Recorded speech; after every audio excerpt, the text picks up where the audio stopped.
Hi everyone, this video will teach you what standard form is, and the next video will show you how to apply it to the candy problem that we worked on Friday.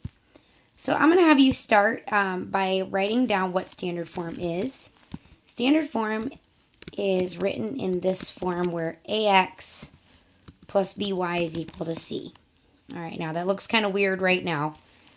Realize that x and y are your variables.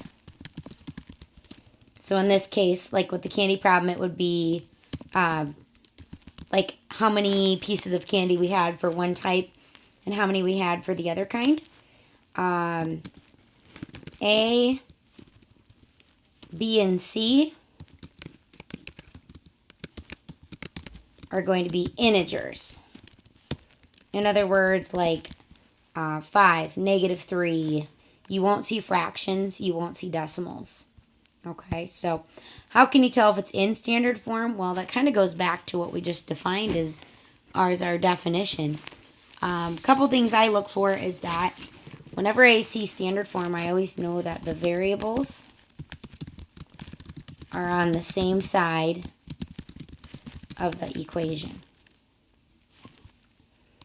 Notice the x and y, in this case, are both on the left side. Okay, and we see those up here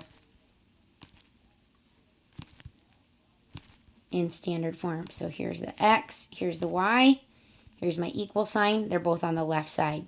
They don't have to be on the left, but they do have to be on the same side. Okay. The other thing you should notice is that there are no fractions and there are no decimals. Only integers that make up the A, B, and C values. Now, doesn't mean if we see fractions or decimals, we can't put it into standard form. That just requires a little bit more work. So we'll talk about that after we do our basic notes here. So I guess, you know, the question everybody always wonders, why, Mr. Ekman, why are you teaching this new form? We already got slope-intercept. We already got point-slope. Why do we need another method? Well, a lot depends upon the given information that we have in certain situations, and really that kind of dictates what form we choose. Okay, and so we know that point slope is good when we have a point and a slope. This form, I'm going to say, is good to know if you look down below. This is a good form when they don't necessarily depend upon each other. I'm going to put the notes here that say and or. Like, all of these situations don't have to apply, but sometimes multiple bullet points here are hit within a certain situation. Sometimes only one of them applies. So if you know the variables don't depend upon each other, or if they give you the total amount, like for instance the candy problem, like we knew there were, say, 20-some cents of worth of candy of both type A and type B. Sometimes we want to know about like the x and y intercepts, and we'll get a little bit more into that later in this unit, but just realize those are all situations to kind of be aware of that standard form is good for. I'm going to add one more onto this that I just thought of, and I'm going to say that like both variables have a rate. For instance, like on our candy problem, we had like it was like 1 cent per candy for the A can, or actually I don't remember which one it was. We'll just say candy B. I don't honestly remember. Candy B. And the other one I think was like 2 cents or something like that. So notice we get two different rates here.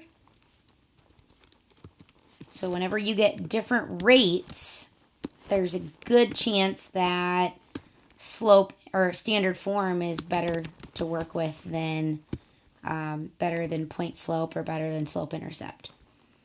All right, so when we go to graph, you can decide, since there's no dependent variable, you can decide which variable goes where.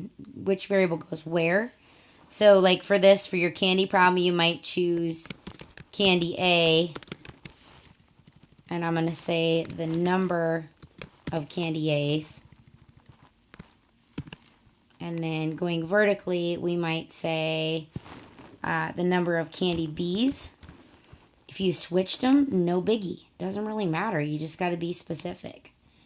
Unlike our physics labs, like this kind of problem, nothing really depends upon the other. It's just two different variables.